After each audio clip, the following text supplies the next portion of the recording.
தேசிய ஜனநாயக கூட்டணி சார்பாக திண்டுக்கல் மக்களவை தொகுதியில் போட்டியிடும் பாமக வேட்பாளரான திலகபாமா விவசாயிகளிடம் கலந்துரையாடி வாக்கு சேகரிப்பில் ஈடுபட்டார். தொகுதி முழுவதும் உழவர் தொழில்நுட்ப மையம் என்ற ஒன்றை கொண்டு வருவதாக கூறிய அவர், அதன் மூலம் விவசாயிகளின் விளைபொருளை வெளிநாடு வரை கொண்டு செல்வேன் எனவும் கூறி வாக்கு சேகரித்தார். மேலும் இந்த கூட்டத்தின் போது திட்டம் தொடர்பாக விவசாயிகள் எழுப்பிய கேள்விகளுக்கு பதிலளித்து விளக்கிய பாமக வேட்பாளர் திலகபாமா தொடர்ந்து மாம்பழ சின்னத்திற்கு வாக்களிக்குமாறு பிரச்சாரம் செய்ததும் குறிப்பிடத்தக்கது. இன்னைக்கு தொழில்நுட்பம் நிறைய வளர்ந்துட்டு, ஒரு உணவு ஆர்டர் பண்ணா கூட 4 மணி நேரத்தில் நம்ம கைக்கு வந்து சேர்ந்துருக்கு, எங்கேயோ ஒரு மூலையில இருந்து.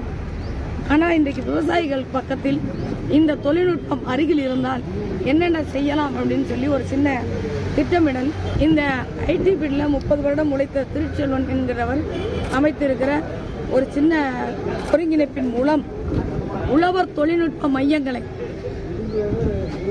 இந்த தொகுதியின் எல்லா பகுதியிலும் ஊராட்சி ஒன்றாக அமைக்க வேண்டும் என்பதன் அடிப்படையில் இதற்கான இலட்சணையை இன்றைக்கு வெளியீடு செய்யறோம்.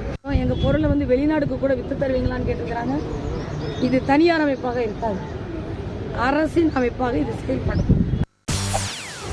செய்திகளை உடனுக்குடன் தெரிந்து கொள்ள உடனே சப்ஸ்கிரைப் பண்ணுங்க.